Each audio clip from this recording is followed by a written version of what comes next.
$200 में 2000 यूसी, 2000 रुपये में 25,000 की बुगाटी का कार्ड। भाई सुनने में कितना अच्छा लगता है। क्या कहूँ, आपके बहुत सारे फेवरेट क्रिएटर इसी टेक्निक का इस्तेमाल करते हैं अपना अकाउंट बिल्ड करने के लिए, और इसी टेक्निक को कहा जाता है सो कॉल्ड कार्डिंग। पहले आप एक सीरियस बात को समझ लो भाई, महाभारत में अर्जुन जी के बेटे जो अभिमन्यु थे, उन्हें सिर्फ चक्रव्यूह को भेदने का ज्ञान पता था, उससे बाहर आने का ज्ञान उन्हें प्राप्त नहीं हुआ था।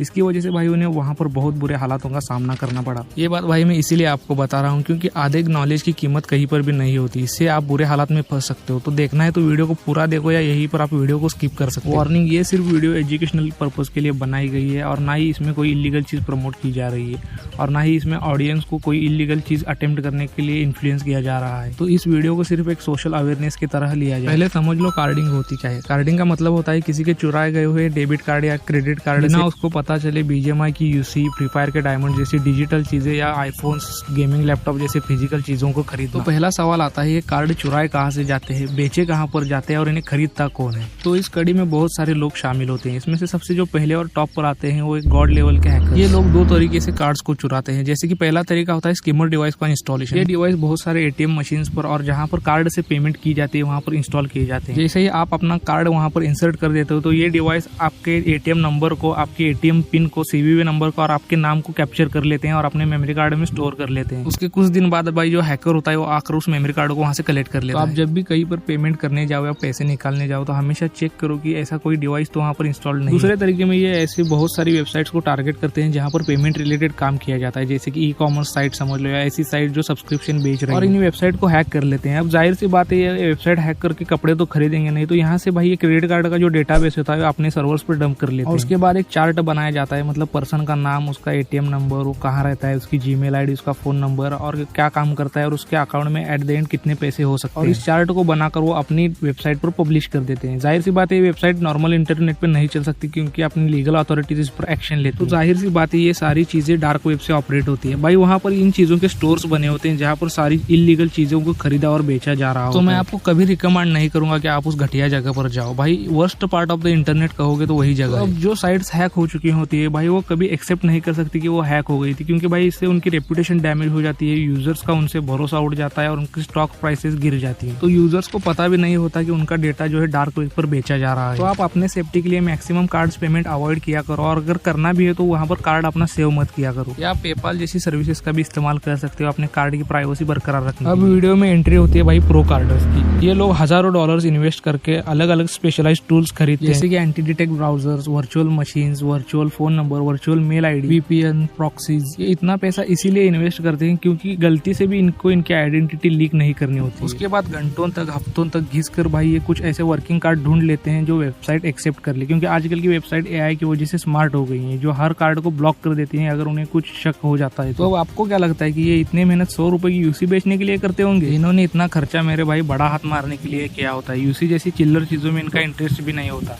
तो अब वो कौन लोग हैं जो इंस्टाग्राम पर, टेलीग्राम पर ये 100 रुपए में यूसी बेच रहे हैं? तो वीडियो में भाई अब एंट्री हो जाती है जो लास्ट कड़ी इस चेन की बचती है, वो है यूजर्स और स्कैमर्स की। क्योंकि भाई जो कार्डर होता है वो इतने पैसे इन्वेस्ट इसीलिए करता है क्योंकि उसे अपनी आइडेंटिटी रिवील नहीं करनी होती, क्योंकि उसे भी पता है अगर उसकी ID गलती से भी रिवील हो गई तो दूसरे दिन उसके दरवाजे पर पुलिस खड़ी मिलेगी और उसके बाद वो कभी भी उगता सूरज नहीं देख पाएगा। इतनी कड़ी सजा भाई अपने संविधान में उसके लिए लिखी हुई है। स्कैमर्स ही होते हैं जिन्हें पता होता है कि अगर चीप यूसी का झांसा दिया जाए तो कोई भी गधा आकर इसमें फंस जाएगा। उसके बाद भाई इनकी मार्केटिंग इतनी तगड़ी होती है कि किसी भी यूट्यूबर को पकड़ लेते हैं, उसे पैसे देते हैं, और यूट्यूबर्स का तो पता है जैसे ही पैसे मिलेंगे मुजरा शुरू हो जाएगा, तो भाई वो यूट्यूबर इनका अंधा प्रमोशन कर देता है। अब एग्जाम्पल के लिए समझ लो उस क्रिएटर की वीडियो देखकर मैं उनके स्टोर पर चला गया, तो पहले मुझे कहा जाएगा कि भाई आप 100 रुपए दे दो, आपको 1000 यूसी दी जाएंगे। जैसे ही मैं इनको 100 रुपए की पेमेंट कर दूंगा तो ये कहेंगे कि भाई 100 रुपए का जो कार्ड है वो वर्क नहीं कर रहा है, एक काम करो आप 500 रुपए दे दो, सीधा आपको अकाउंट में 5000 यूसी डाली जाएंगे। ये लोग मुझे जितना लूटा जा सकता है उतना लूटने की ट्राई करेंगे, क्योंकि इन लोगों को किसी के फीलिंग से वगैरह कुछ लेना देना नहीं होता। सबसे इमोशनलेस पर्सनैलिटी अगर बोलोगे तो ये लोग। तो जिस टाइम मैं बोलूंगा कि भाई मेरे को तेरे से यूसी लेनी ही नहीं है, तू एक काम कर, मैंने जितने पैसे दिए उतने लौटा दे, तो उसी टाइम भाई मुझे को ये लोग ब्लॉक कर देंगे। अब आप एक बात समझ लो, अगर मैंने अमेजोन से कुछ खरीदा और मुझे वो नहीं मिला या जैसा वो दिखाया था वैसे नहीं मिला, तो भाई मैं अमेजोन पर कंज्यूमर कोर्ट के थ्रू केस कर सकता हूँ और अपना कंज्यूमर कोर्ट इतना स्ट्रांग है कि अमेजोन को घुटने पर लाकर खड़ा कर देगा। लेकिन इन स्कैमर्स की भाई मैं रिपोर्ट कहीं पर भी नहीं कर सकता, क्योंकि मैंने इनको पेमेंट की है, मतलब एक इलीगल एक्टिविटी में मैं खुद शामिल हूँ, तो पहले पुलिस मुझे उठाकर अंदर डालेगी। तो आपको कभी भी इन कार्डिंग स्टोर पर या चीप यूसी पर बिलीव नहीं करना है भाई, क्योंकि ये सब पूरी तरीके से स्कैम है। क्योंकि कोई कार्डर एक्सेप्ट नहीं कर सकता कि मैं कार्डर हूँ, और जो एक्सेप्ट करता है भाई वो कभी कार्डर नहीं होता, वो एक स्कैमर होता है। तो अगर आपको देखना है स्कैमर कैसे काम करते हैं, तो भाई मैंने कमेंट में एक पहला लिंक जो पेस्ट किया है वो इसी का वीडियो है, आप जरूर चेक कर लें। तो रहा सवाल क्या कार्डिंग से भाई अकाउंट आपका बैन हो सकता है, तो हाँ डेफिनेटली बैन हो सकता है भाई। यूरोपियन यूनियन के और यूएसए के लॉ इस कार्डिंग के रिगार्डिंग बहुत स्ट्रांग है। वहाँ पर अगर एक रिपोर्ट भी हो गई तो आपका अकाउंट बैन होगा, आपकी जीमेल आईडी बैन होगी और आपका डिवाइस को फ्लैग किया जाएगा। तो अब कुछ लोग कमेंट में अगर कहेंगे भाई मैं 2 साल से कार्डिंग कर रहा हूँ, मैं 4 साल से कार्डिंग कर रहा हूँ, तो भाई इस वीडियो को एक ऊपर वाले के इशारे की तरह से समझ लो। भाई कार्डिंग कोई कुबेर का खजाना तो है नहीं कि किसी को उसकी चाबी मिल गई और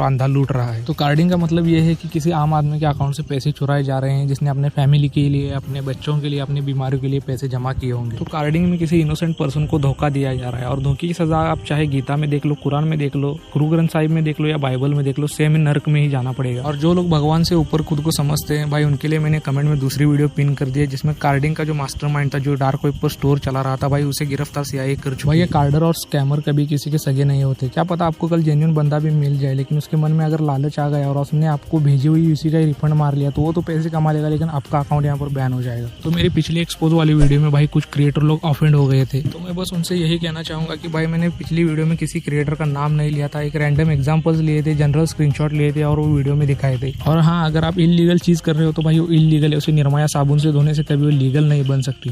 अपने ऑडियंस को भाई बता कर रखो कि ये चीजें जो मैं कर रहा हूँ वो इलीगल है, कल इसकी वजह से आपकी आईडी बैन हो सकती है। क्योंकि आप लोग यूट्यूब के पैसों से नई आईडी बना सकते हो, लेकिन इन लोगों की आईडी मेहनत से बनाई हुई चली गई तो वापस नहीं आएगी। तो मैं आप सभी लोगों से यही कहना चाहूंगा कि भाई इस गेम के लिए तो अपने करियर के साथ मत खेलो, ऐसी इलीगल चीजों में मत पड़ो, अपनी फैमिली की इज्जत को खतरे में मत डालो, अपनी जिंदगी को इस तरह बनाओ कि आपकी फैमिली को भी गर्व हो कहते हुए कि मैं ये मेरा बेटा या मेरी बेटी, ना कि वो शर्म से कहे